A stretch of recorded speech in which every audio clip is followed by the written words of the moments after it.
ሰላም ሰላም እንዴት ናችሁ? የደሱ ወልድ ቤተሰቦች እኔ እግዚአብሔር ይመስገን ደህና ነኝ። በያላችሁበት ሰላማችሁ ይብዛ። ዛሬም እንደተለመደው በአንድ አስተማሪ ርዕስ መጥቻለሁ።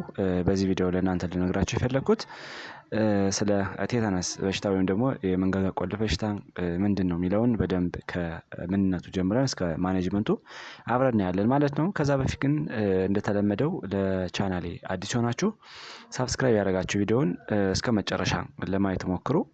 ነባር ቤተሰቦችም ላይክ እና ሼር ያደረጋችሁ ዩቲዩብ አልጎሪዝም ለብዙዎች እንዲያደርስና ብዙዎች እንዲማማሩበት በማድረግ ትልቅ ሚና ስላለው ትብብራችሁ እንዳይለየን ስል ጠይቃለሁ። አብራችሁኝ ቆዩ።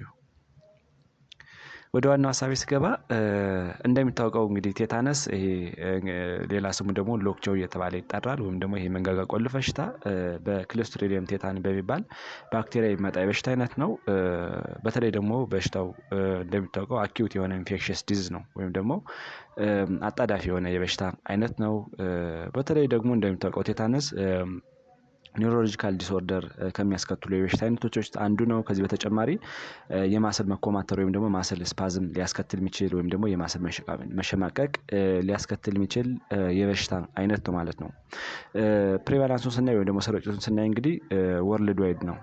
በተለይ ደግሞ አፈር እስካለ ድረስ በማንኛውም ቦታ የሚኖር የበሽታ አይነት ነው ማለት ነው። ምክንያቱም መኖሪያ ቦታው ወይም ደግሞ መራቢያ ቦታው አፈር ስለሆነ በማንኛውም የዓለማችን ዳርቻ የሚከሰት የበሽታ አይነት ነው ማለት ነው። በተለይ ደግሞ ቴታነስ እንደሚታወቀው ህይወት ከሌላቸው ነገሮች ላይ ለብዙ ጊዜ ሰርቫይቭ አድርጎ የሚቆይ ወይም ደግሞ በሰርቫይቭ አድርጎ የሚኖር የበሽታ አይነት መሆኑ ደግሞ ከሌሎች ለየት የሚያደርገው የበሽታ አይነት ነው ማለት ነው። በተለይ ደግሞ መራቢያ ቦታዎች ወይም ደግሞ ነን ሊቪንግ ቲንግስ ብለን የምንጠራቸው በእነሱ ጋር ለብዙ ሰዓት ሰርቫይቭ አድርጎ መኖር የሚችል የበሽታ አይነት ነው ማለት ነው። መንስኤውን ወይም ደግሞ ኢቲዮሎጂውን ስናይ ብዙ ጊዜ የሚተላለፈው ክሎስትሪዲየም ቴታኒ በሚባል ባክቴሪያ ነው ከሰው ወደ ሰው ሊተላለፍ የሚችለው። ማለቴ ከተለያዩ ነገሮች ወደ ሰው ሊተላለፍ የሚችለው በዚህ ክሎስትሪዲየም ቴታኒ በሚባል ባክቴሪያ አማካኝነት ነው። ይሄ ባክቴሪያ እንግዲህ የሚኖረው ኤቭሪዌር ነው ወይም ደግሞ በማንኛውም በዓለማችን ዳርቻ አፈር እስካለ ድረስ የሚኖር የበሽታ አይነት ነው ማለት ነው። እንዴት ነው የሚተላለፈው የሚለውን ስናይ አንደኛ በሶይል ወይም ደግሞ አሁን እንዳልነው በአፈር ይኖራል። ደስት ፓርቲክሎች ወይም ደግሞ እነዚህ ብናኞች ጋር አብሮ ሊኖር ይችላል። በአኒማል ፊግ ወይም ደግሞ የከብቶች ጽዳጅ ላይ ይኖራል። ሰዎች ላይ ደግሞ ፌካል ማተር ላይ ወይም ደግሞ አጠቃላይ ጽዳጅ ላይ ሊኖር ይችላል ማለት ነው። ስለዚህ ይሄ ቴታነስ ብለን የምንጠራው ክሎስትሪዲየም ቴታኒ እንግዲህ ሁለት ቶክሲን የሆኑ ነገሮች ፕሮዲዩስ ያደርጋል። የመጀመሪያው ቴታኖላይሲን የሚባለው ወይም ደግሞ ነርቭን የሚጎዳ ማለት ነው። ደግሞ አጠቃላይ ኒውሮሎጂካል ዲስኦርደር ሊያስከትል የሚችል ማለት ነው። ሁለተኛው ቴታኖስፓዝም ብለን የምንጠራው ነው። ቴታኖስፓዝም የማስል መሸማቀቅ የማስል መኮማተር ሊያስከትል የሚችል ስፖር ነው ማለት ነው። ወይም ደግሞ የበሽታ አይነት ነው ማለት ነው። እንዴት ነው የሚተላለፈው የሚለውን ስናይ ወይም ደግሞ ሞድ ኦፍ ትራንስሚሽኑን ስናይ ብዙ ጊዜ ቴታነስ በተለያዩ ነገሮች ይተላለፋል። አንደኛው ኮንታሚኔትድ የሆነ ውንድ ነው ወይም ደግሞ ቁስል ካለ በተለይ ደግሞ አንድ ሰው ትራውማ ደርሶበት ወይም ደግሞ የሆነ ኢቨንት ያጋጠመው ለምሳሌ በሹልና ስለታም ነገሮች ተወግቶ ሊሆን ይችላል። ሚስማር ቆርቆሮ አንዳንድ ስብርባሪ ብረቶች ሊሆን ይችላል። እንዲሁም ካር አክሲደንት ሊሆን ይችላል ወድቆ ሊሆን ይችላል። ሌሎችም አንዳንድ ነገሮች ታጋጠሙት የሆነው እንዲፈጠራል በዛው እንዳማካይነት ብናኙ ወይም ደግሞ በአፈር አማካኝነት ወደ ሰው ሊገባ ይችላል ማለት ነው። ሌላው ደግሞ ኮንታሚኔት ማቴሪያል በምንጠራቸው ነው። ለምሳሌ የተለያዩ ማቴሪያሎች ይኖራሉ በእነሱ አማካኝነት ሰውየው ጉዳት ካጋጠመው ከዛ በመቆየት ወደ ሰውየው ሊገቡ ይችላሉ ማለት ነው። ለምሳሌ የዛገ ብረት አጠቃላይ ለምሳሌ ሚስማር ሊሆን ይችላል ቆርቆሮ ሊሆን ይችላል አንዳንድ ሰብራሪ ብረቶች ሊሆኑ ይችላል በዛ አማካኝነት ወደ ሰው ሊገባ ይችላል ማለት ነው። ሌላው ደግሞ አሁን እንዳልነው እነዚህ እንትኖች ለምሳሌ የእሳት አደጋ በሚያጋጥምበት ጊዜ ቁስል ሊፈጠር ይችላል። ዴሊቨሪ ላይ በተለይ እናቶች ጥንቃቄ የጎደለው ውልጃ ላይ ሊከሰት ይችላል ማለት ነው። እዚህ በተጨማሪ ሰርጀሪ ነው። በተለይ አሁን እንዳልነው በሰርጀሪ አማካኝነት ሊተላለፍ የሚችል ነገር ይኖራል። እንዲሁም የተለያዩ ኢንፌክሽኖችም ካሉ ለምሳሌ ሚድል ኤር ኢንፌክሽን እና አንዳንድ ኢንፌክሽኖች ካሉ ሊተላለፍ ይችላል ማለት ነው። ስለዚህ ይሄ እንዴት ነው የሚተላለፈው የሚለው ስናይ ለምሳሌ የሆነ አኪዩት ትራውማ ቢከሰት ወይም ደግሞ የሆነ አደጋ ቢኖር ኮንታሚኔት የሆነ ማቴሪያል ሊኖር ይችላል። ለምሳሌ አፈር ሊሆን ይችላል፣ ብረት ሊሆን ይችላል፣ ሚስማር፣ ቆርቆሮ፣ አንዳንድ ሰርባሪ ሜታሎች ሊሆኑ ይችላሉ። ከዛ በመነሳት ወደ ሰው ሊተላለፍ ይችላል ማለት ነው። ለህፃናት ደግሞ ብዙ ጊዜ ትብታቸው ሲቆረጥ እና አንዲት እናት በምትወልድበት ጊዜ ትብታቸው ሲቆረጥ ጥንቃቄ የጎደለው ለምሳሌ ጥንቃቄ የጎደለው ምላጭ ሊሆን ይችላል፣ ጥንቃቄ የጎደለው ሰርፌስ ወይም ደግሞ አጠቃላይ የምትወልድበት ኤሪያ ሊሆን ይችላል። በዛ አማካኝነት ወደ ህፃኑ ሊገባ ይችላል ማለት ነው። ሌላው ከሰው ወደ ሰው አንዳንድ ሰዎች እንግዲህ የተሳሳተ ግንዛቤ አለ። ከሰው ወደ ሰው ቴታነስ ይተላለፋል ወይስ አይተላለፍም የሚለውን ስናይ ቴታነስ ከሰው ወደ ሰው አይተላለፍም። ቅድም እንዳልነው የሆነ የሚኖረው እንግዲህ ከዛጉ ነገሮች ብረቶች ሊሆን ይችላል፣ አፈር ላይ ሊሆን ይችላል፣ አንዳንድ ንጽህናቸው ያልተጠበቁ ማቴሪያሎች ሊሆን ይችላል። ከነዛ ሊኖር ይችላል። እነሱን በምንነካበት ጊዜ ወይም ደግሞ የሆነ ቁስል ካለ በዛ አማካኝ ወደኛ ይገባል ማለት ነው። ከዛ ውጭ ግን ከሰው ወደ ሰው ይተላለፋል የሚባለው ነገር ስህተት ነው ማለት ነው። ስለዚህ አይተላለፍም ማለት ነው።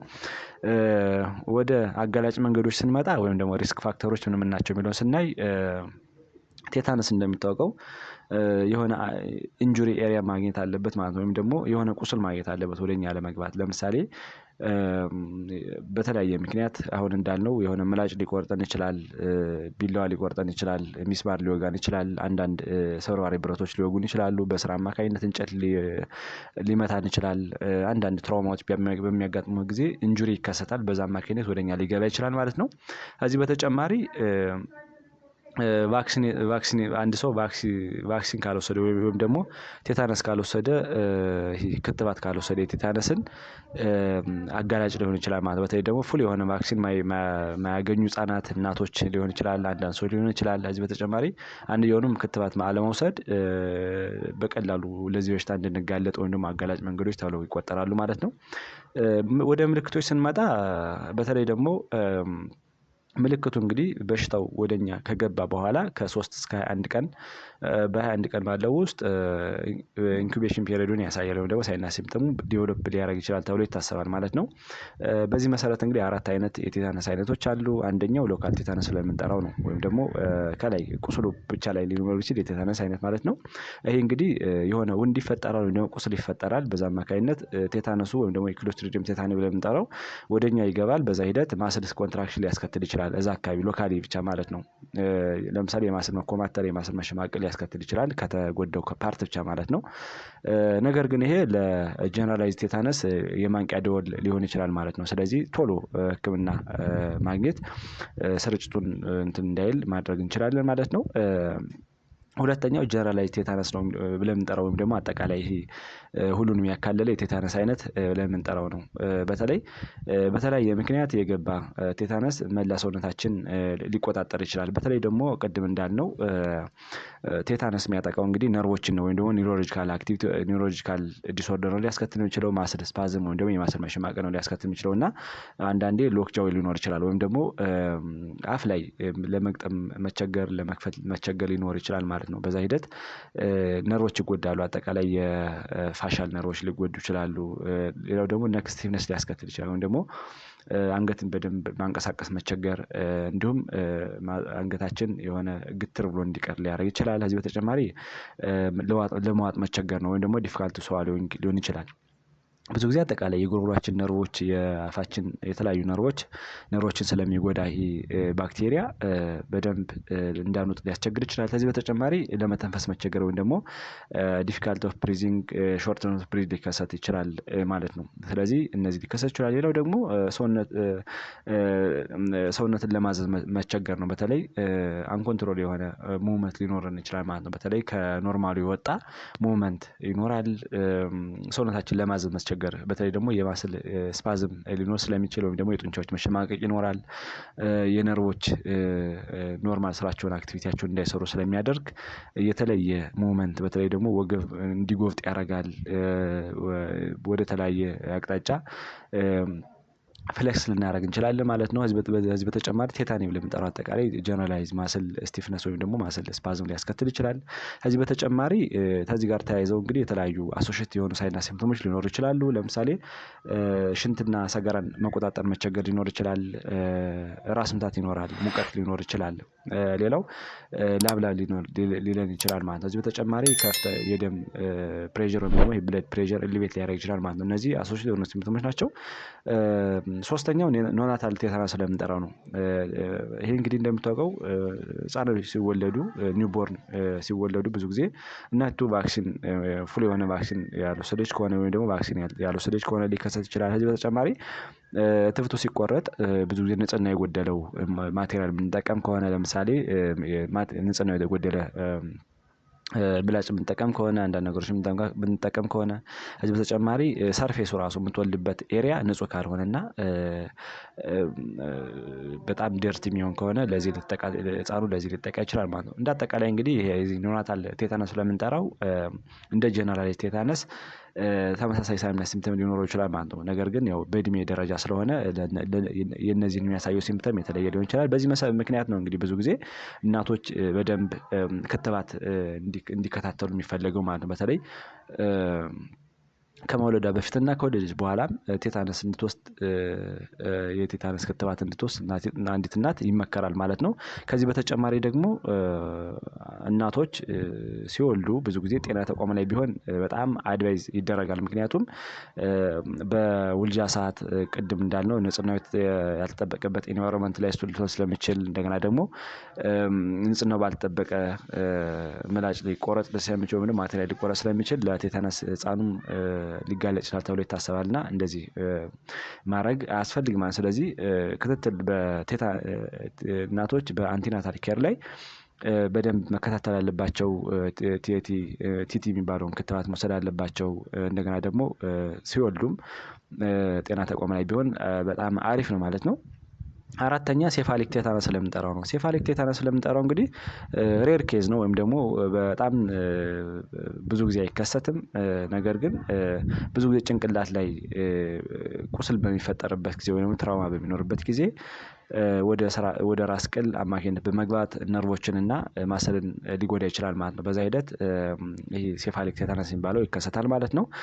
ብዙ ጊዜ ሬር ኬዝ ቢሆንም ነገር ግን አንዴ በሽታው ከተከሰተ በጣም የመግደል አቅሙ በጣም ከፍተኛ ማለት ነው። ስለዚህ ከሌሎች ለየት የሚያደርገው ይሄ በጣም ፋታል ሬቱ በጣም ሃይ ነው ማለት ነው።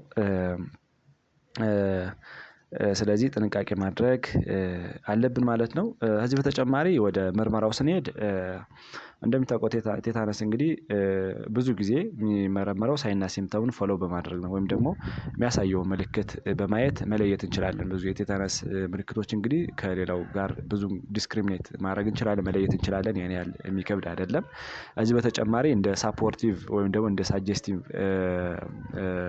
ዲያግኖሲስ ብዙ ጊዜ ስፓቹላ ወደ አፉ በመክተት መለየት እንችላለን። ለምሳሌ ስፓቹላውን በምንከትበት ጊዜ ጋግ ሪፍሌክሱ አክቲቭ የሚሆን ከሆነ ወይም ደግሞ ሽቅብ ልበልህ የሚለው ከሆነ ወይም ደግሞ በደንብ ዲስተርባንስ የሚፈጥር ከሆነ ቴታነስ ላይሆን ይችላል ማለት ነው። ነገር ግን ስፓቹላውን ወደ አፉ ስናስገባ በጥርሱ ክለንች አድርጎ የሚይዘው ከሆነ ወይ ደግሞ የሚቆረጥመው ከሆነ እንደ ሳፖርቲቭ ዲያግኖሲስ ሊያገለግል ይችላል ማለት ነው። ብዙ ጊዜ ግን ፍሪኩዌንትሊ እንደሚታወቀው ሳይንና ሲምፕተሙን ፎሎ በማድረግ ቅድም እንዳልነው ሎክ ጃው ሊኖር ይችላል፣ ማስል ስፓዝም ሊኖር ይችላል፣ ነርቮች ሊጎዱ ይችላሉ። ለምሳሌ የመዋጥ ችግር ሊፈጠር ይችላል።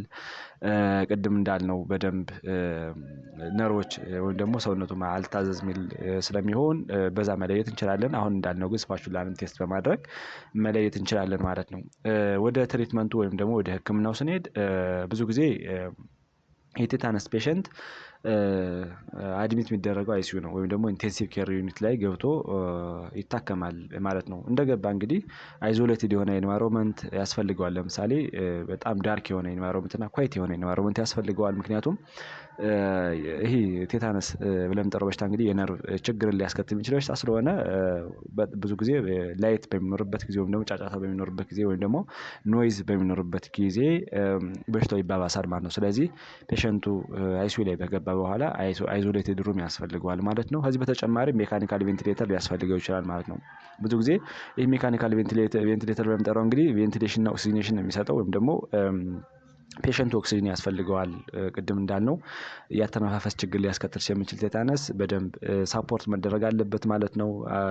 ሳፖርት ሲደረግ እንግዲህ ብዙ ጊዜ ቴታነስ ህክምናው ለብዙ ሰዓት ሊቆይ ይችላል። ቶሎ ላይድን የሚችል በሽታ ነው። ስለዚህ ለብዙ ሰዓት ስለሚቆይ ፔሸንቱ እነዚህ ሲምፕተሞች ሪዞልቭ እስከሚያደርግ ድረስ ኦክሲጅኔሽን እና ቬንቲሌሽን በጣም ያስፈልገዋል ማለት ነው። ሌላው ቴታነስ አንታይቶክሲን ብለን የምንጠራው መድኃኒት ያስፈልገዋል። ብዙ ጊዜ ደብሊው እንደሚለው ከሆነ 10,000 ኢንተርናሽናል ዩኒት አይኤም ወይም አይቪ አፍተር ስኪን ቴስት አረግን በኋላ መስጠት እንችላለን ማለት ነው። ይህ እንግዲህ ቅድም ያልናቸውን ሲምፕተሞችን ሪዞልቭ ለማድረግ ነው። በተለይ ደግሞ የኮምፕሊኬሽን ለመቀነስ ሊሆን ይችላል፣ ቶክሲኩን ለመቀነስም ሊሆን ይችላል። ይሄ መስጠት እንችላለን ማለት ነው። ሌላው አንቲባዮቲክስ ነው። ወይም ደግሞ እነዚህ አንቲባዮቲክስ ብለን የምንጠራቸው የባክቴሪያል ኢንፌክሽን ስለሆነ ቴታነስ ለምሳሌ እንደ ሜትሪንዳዞል ሊታዘዝ ይችላል። በቀን 3 ጊዜ ለ10 ቀን ሊታዘዝ ይችላል። ሌላ መድኃኒቶች ሃይፖተንት የሆኑ ድረጎች ይታዘዛሉ ማለት ነው። ከዚህ በተጨማሪ ፔሸንቱ እንደሚታወቀው ስፓዝሙን ኮንትሮል ለማድረግ ወይም ደግሞ አውቶኖሚክ ዳይስፋንክሽን ሊኖር ስለሚችል እነሱን ኮንትሮል ለማድረግ ግዴታ የማስል ወይም ደግሞ የጡንቻ መሸማቀቅ መኮማተር ሊኖር ስለሚችል እንደገና ደግሞ የነርቮች ስራቸውን በአግባቡ ላይሰሩ ስለሚችል ቅድም እንዳልነው ማግኒዥየም ሰልፌት ይሰጣል ማለት ነው። ስፓዝሙን ለማስቆም አውቶኖሚክ ዳይስፋንክሽን ካለ ለማስቆም ማግኒዥየም ሰልፌት 75 ሚሊግራም ፐር ኬጅ አይቪ ይሰጣል ማለት ነው። ፐር ሃወር ማለት ነው። አንቲል ስፓዝሙ እስከሚቆም ድረስ ወይም ደግሞ ይሄ የጡንቻ መሸማቀቁ መኮማተሩ እስከሚቆም ድረስ በየሰዓቱ 75 ሚሊግራም በሰውየው ኬጅ ተለክቶ ኤቭሪ ሃወር ይሰጣል ማለት ነው። ከዚህ በተጨማሪ ዲያዜፓም ብለን የምንጠራው መድኃኒትም አለ። ይሄ ዲያዜፓም እና የዲያዜፓም ዝርያዎች የሚሰጡት ለምሳሌ አይቪ ይሰጣል መድኃኒት። ይሄ ምንድነው ታርጌቱ? ብዙ ጊዜ ማስልን ሪላክስ ለማድረግ ነው። ቅድም የማስል መሸማቀቅ ካለ እሱን ሪላክስ ያደርጋል። ሌላው ስፓዝሙን ፕሪቨንት ለማድረግ ያገለግላል። ሌላው አንዛይቲን ለመቀነስ ነው። ከዚህ በተጨማሪ ዲያዜፓም እንግዲህ እንደ ሴዴቲቭ ኢፌክትም አለው። ስለዚህ ሴዴት ለማድረግ ፔሸንቱን በተለይ ደግሞ ቅድም እንዳልነው በጣም ብዙ ሙቭመንት ይኖራል ፔሸንቱ የቴታነስ ፔሸንት በዛ አማካኝነት ብዙ ሰውነታቸው ይጎዳል፣ ፍራክቸር ያጋጥማቸዋል እና ያንን ለመቀነስ እንደ ሴዴቲቭ ኢፌክት ስላለው ከ5 እስከ 10 ሚሊግራም አይቪ ኤቭሪ ሃወር ይታዛል ማለት ነው። ፔሸንቱ አንቲል የሆነ ሲምፕተሙ ሪሊፍ እስከሚያደርግ ድረስ ማለት ነው። ሌላው ፔሸንቱ ተኝቶ ኢንቴንሲቭ ኬር ዩኒት ተኝቶ በኤንጂ ቲዩብ ሊሆን ይችላል ወይም ደግሞ ጋስትሮ ኢንተስቲናል ቲዩብ ሊሆን ይችላል። በሌላም አማካኝነት ፔሸንቱ ሀይ የሆነ ዴይሊ ካሎሪ ማግኘት አለበት ማለት ነው። ምክንያቱም ከፍተኛ የሆነ ኤነርጂን ነው ፔሸንቱ የሚጨርሰው። በተለይ ደግሞ ከፍተኛ የሆነ ሙቭመንት ስላለው ፔሸንቱ ኢነርጂ ያስፈልገዋል ማለት ነው። ስለዚህ ሃይ ፕሮቲን ዴት ያስፈልገው ይችላል፣ ሃይ ካሎሪ እና ደግሞ ከፍተኛ የሆነ ምግብ ያስፈልገዋል ማለት ነው። ስለዚህ ማስል አክቲቪቲ ሊኖር ስለሚችል እሱንን ባክአፕ ለማድረግ ፔሸንቱ ከፍተኛ የሆነ ምግብ ያስፈልገዋል ማለት ነው። ስለዚህ በምግብ ቱቦ አማካኝነት ይወስዳል ማለት ነው። ሌላው ከዚህ በተጨማሪ ማድረግ ያለብን ትሪት ማድረግ ያለብን ወይም ደግሞ ማከም ያለብን ኮምፕሊኬሽኖችን ነው። በተለይ ቴታነስ ሲከሰት እንግዲህ አኪዩት የሆነ ኢንፌክሽየስ ዲዚዝ ቢሆንም በሽታው ተከሰተ በኋላ ብዙ ሰዓት ሊፈጅ ይችላል ማለት ነው። ከ1 ወር እስከ 2 ወር ባለው ሊጨርስ ይችላል ማለት ነው። ስለዚህ ኮምፕሊኬሽኖችን ትሪት ማድረግ እጅግ በጣም አስፈላጊ ነው። ለምሳሌ አስፓይሬሽን ኒሞኒያ ሊኖር ይችላል። ብዙ ጊዜ ፔሸንቱ ጋግ ሪፍሌክሱ ኖርማል አይደለም። እንደገና ደግሞ ፔሸንቱ ራሱን ሊስት ስለሚችል የምግብ ኮንቴንቶች ወደ ባክ ፍሎ ሊያደርጉ ይችላሉ ማለት ነው፣ ወደ ሳምባ። ስለዚህ አስፓይሬሽን ኒሞኒያ ወይም ደግሞ የኮንታሚኔት ሊያደርግ ይችላል ማለት ነው ሳምባው። ስለዚህ አስፒሬሽን ኒሞኒያ ማከም አለብን። ለምሳሌ እንደ ሜትሪንዳዞል፣ ቫንኮማይሲን እና እነዚህ የመሳሰሉ ድረጎችን መስጠት እንችላለን። ከዚህ በተጨማሪ ፍራክቸር ያጋጥመዋል ፔሸንቱ። ለምሳሌ በጣም ከፍተኛ የሆነ ሙቭመንት ስለሚኖረው ወይም ደግሞ አቅጣጫውን የሳተ እንቅስቃሴ ስለሚኖር ፍራክቸር ወይም ደግሞ የአጥንት ስብራት ሊያጋጥመው ይችላል። እሱንም አብረን ትሪት ማድረግ አለብን። ከዚህ በተጨማሪ ላራንጊዮስፓዝም ሊያጋጥም ይችላል ወይም ደግሞ አጠቃላይ ቅድም እንዳልነው ሎክጃ ወይም ደግሞ ለመተንፈስ መቸገር ሊኖር ስለሚችል ይሄም እየታየ ሊቀየር ይችላል ማለት ነው። ስለዚህ ስፓዝሙንም ትሪት ማድረግ አለብን ማለት ነው። ከዚህ በተጨማሪ የኩላሊት ፌለር ሊያጋጥመው ይችላል ፔሸንቱ በተለይ ደግሞ ቅድም እንዳልነው ሄሞዳይናሚክ አክቲቪቲ አንስቴብል ሊሆን ይችላል። ከዚህ በተጨማሪ የፊልትሬሽን የኪድኒ ፊልትሬሽን ኖርማል ላይሆን ስለሚችል ኪድኒ ፌለርም ሊያጋጥመው ስለሚችል እሱን ማብረት ትሪት ማድረግ አለብን። ከዚህ በተጨማሪ በሽታው ቶሎ ትሪት ካልተደረገ በተለይ ደግሞ ሳይንና ሲምፕተሙ ኤርሊ ሲከሰት ቶሎ ወደ ሕክምና ተቋም ካልመጡ ሰዎች ሲታመሙ አሁን እንዳልነው ከፍተኛ የሆነ ኮምፕሊኬሽን በማስከተል ለዴዝ ሊያስከትል ይችላል ማለት ነው። ወይም ደግሞ ላይፍ ትሪት ሊያደርግ ይችላል ማለት ነው። ስለዚህ ለሞትም ሊዳረግ ስለሚችል ጥንቃቄ ማድረግ አለብን ማለት ነው። ወደ መከላከያ ዘዴዎች ወይም ደግሞ ወደ ፕሪቬንሽን ሜካኒዝሞች ወይም ደግሞ ስትራቴጂዎች ስንሄድ ብዙ ጊዜ ቴታነስ አንድ ሰው የሆነ እንጨት መቶት ሊሆን ይችላል፣ ብረት ቆርጦት ሊሆን ይችላል፣ አደጋ ገጥሞትም ሊሆን ይችላል። እንደዚህ አይነት ነገር ሲያጋጥሙ ቶሎ መጥቶ ፖስት ኤክስፖዠር ቴታነስ ፕሮፊላክሲስ የሚባል አለ። ለምሳሌ አንታይ ቴታነስ አንቲ ቶክሲን የሚባል ወይም ደግሞ ቴቲ የሚባል ይሰጣል ማለት ነው። 300 ለህፃናት ከሆነ ብዙ ጊዜ ከ5 ዓመት እስከ 19 ዓመት ምናምን ይሆን ከሆነ በ1500 ኢንተርናሽናል ዩኒት አይኤም ስታት ይታዘዛል። አዳልት ከሆነ ደግሞ ብዙ ጊዜ 3000 ኢንተርናሽናል ዩኒት አይኤም ይታዘዛል ማለት ነው። ስለዚህ እነሱን በመውሰድ ፖስት ኤክስፖዠር ቴታነስ አንቲቶክሲን መውሰድ ይችላል ማለት ነው። ከዚህ በተጨማሪ